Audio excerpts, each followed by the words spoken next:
Hai teman-teman, selamat datang di IT News, tempatnya berita aktual dan fakta yang jarang diungkap media lain. Yuk dukung kami dengan cara subscribe, like, komen, dan share, supaya lebih banyak orang tahu apa yang sebenarnya terjadi.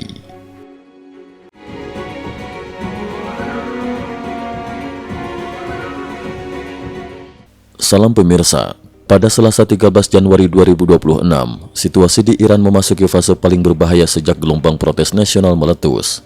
Negara itu praktis berubah menjadi medan perang terbuka. Kilatan api, suara tembakan, dan operasi keamanan skala besar dilaporkan terjadi di berbagai kota, sementara seluruh jaringan komunikasi publik termasuk sinyal ponsel dan internet diputus total. Warga Teheran melaporkan bahwa pasokan bahan makanan di toko-toko kelontong menyusut drastis hanya dalam hitungan jam.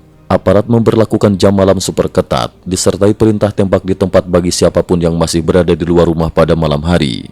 Di saat bersamaan, pasukan keamanan melakukan penggeledahan rumah ke rumah serta menyita antena parabola milik warga untuk memutus akses informasi independen. Sejak senja 12 Januari hingga fajar 13 Januari, Iran berada dalam kondisi pemadaman informasi total. Namun di tengah keheningan itu, dua pesan kunci berhasil menembus blokade dan justru mempercepat eskalasi krisis. Isyarat keras dari diplomasi internasional. Tekanan dari luar negeri meningkat tajam sehari sebelumnya. Pada Senin 12 Januari 2026, Menteri Luar Negeri Australia, Penny Wong, menyampaikan pernyataan keras kepada media internasional. Sebuah rezim yang mempertahankan kekuasaan dengan membunuh rakyatnya sendiri bukanlah rezim yang sah. Pernyataan tersebut segera ditafsirkan sebagai sinyal politik tingkat tinggi. Sejumlah pengamat menilai ini membuka jalan bagi sanksi internasional yang lebih luas, bahkan dipandang sebagai dukungan tersirat terhadap kemungkinan intervensi Amerika Serikat apabila kekerasan terus meningkat. Dugaan tentara bayaran asing dan pembantaian sipil. Di dalam negeri, laporan-laporan terbaru menunjukkan eskalasi yang jauh lebih mengerikan. Pemimpin tertinggi Iran Ali Khamenei diduga telah mengizinkan masuknya milisi asing untuk membantu menekan protes. Seorang analis yang aktif di platform X mengungkap laporan darurat yang ia terima. Milisi Hizbullah Irak dilaporkan mengepung kota Dezbol di Iran Barat. Pasukan tersebut tidak berbahasa Persia, hanya menggunakan bahasa Arab. Penembak jitu ditempatkan di gedung-gedung tinggi dan terjadi penembakan acak terhadap warga sipil tanpa membedakan usia maupun jenis kelamin. Laporan serupa juga muncul dari berbagai kota di Provinsi Khuzestan, wilayah yang selama ini dikenal sensitif secara etnis dan ekonomi. Menurut data awal AFP, jumlah korban tewas tercatat 646 orang, namun angka ini diduga jauh di bawah kenyataan di lapangan. Kesaksian dokter, kami dibantai tanpa dunia mengetahui. Pusat Dokumentasi HAM Iran meneruskan surat darurat dari seorang dokter di Teheran yang menggambarkan situasi yang jauh lebih mengerikan. Dalam surat tersebut sang dokter menulis, "Seluruh komunikasi kami dengan dunia luar terputus. Setiap hari hanya ada beberapa jam kami bisa melakukan panggilan domestik lewat telepon kabel. Dunia luar sama sekali tidak tahu apa yang sebenarnya terjadi di Iran."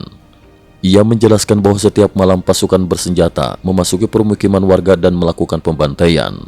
Banyak kejadian tidak sempat direkam, bahkan sebagian korban diserang menggunakan senjata tajam dan dibiarkan kehabisan darah hingga meninggal. Berdasarkan estimasi para tenaga medis, lebih dari 3.000 orang tewas di Teheran hanya dalam 2 hingga 3 malam terakhir. Di kota-kota lain, jumlah korban diperkirakan telah melampaui 10.000 orang. Peringatan sang dokter sangat gamblang. Jika keseimbangan kekuasaan sedikit saja condong ke Republik Islam, mereka bisa membunuh 100.000 orang dalam satu malam. Tolong biarkan dunia mendengar suara kami sebelum semuanya terlambat. Retakan internal rezim makin terbuka. Di balik kekerasan brutal, retakan internal rezim kian terlihat jelas. Putra mahkota Iran di pengasingan, Reza Pahlavi, dalam wawancara eksklusif dengan CBC pada 12 Januari 2026, mengungkapkan bahwa ia menerima intelijen langsung dari lingkar inti kekuasaan Teheran. Menurutnya, moral intelijen rezim telah runtuh. Khamenei dan lingkaran terdekatnya berada dalam kecemasan ekstrim. Para elit sibuk memindahkan aset ke luar negeri dan mencari jalur pelarian. Pahlavi menegaskan bahwa gelombang protes kali ini berbeda secara fundamental dari sebelumnya. Rezim, menurutnya, kini berada di ambang kehancuran nyata. Ekonomi ambruk, real kehilangan nilai. Pukulan paling mematikan datang dari sektor ekonomi. Nilai tukar real Iran terhadap euro di mesin pencari Google muncul sebagai 0,00. Fenomena ini bukan berarti nilai nol mutlak, melainkan depresiasi ekstrim hingga sistem pembulatan digital tidak lagi mampu menampilkan angkanya. Para ekonom menilai ini sebagai tanda kolaps total sistem moneter Iran. Di saat yang sama, pedagang Grand Bazaar yang selama puluhan tahun menjadi tulang punggung ekonomi rezim, dilaporkan menutup toko dan secara terbuka mendukung penggulingan pemerintahan. Amerika Serikat keluarkan peringatan level tertinggi. Pada 13 Januari 2026, Departemen Luar Negeri Amerika Serikat mengeluarkan peringatan keamanan level tertinggi, mendesak seluruh warga AS segera meninggalkan Iran. Beberapa maskapai internasional membatalkan penerbangan hingga setidaknya 16 Januari. Warga AS disarankan keluar melalui jalur darat menuju Armenia atau Turki.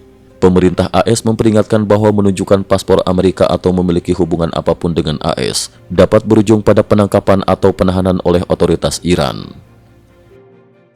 Trump di persimpangan sejarah.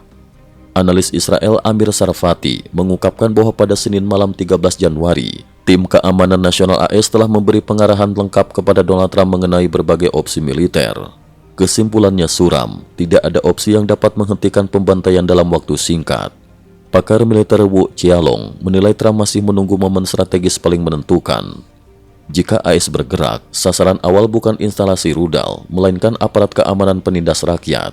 Namun balasan Iran hampir pasti datang dari unit-unit rudal, dan perang jalanan di Iran jauh lebih kompleks dibanding operasi senyap di Venezuela.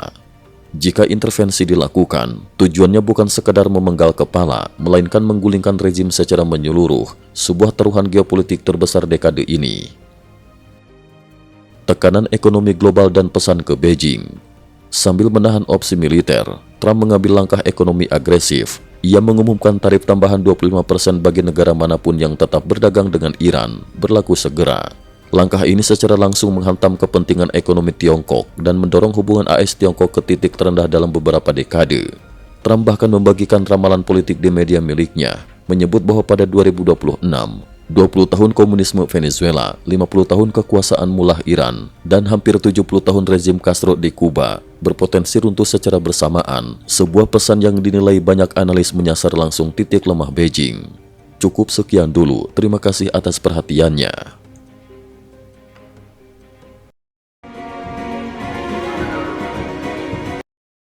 IT News juga memiliki channel di platform kancing.com. Mohon kunjungan dan bantu subscribe agar bisa mengikuti perkembangan dunia tanpa batas. Terima kasih. Link kancing ada di dalam description.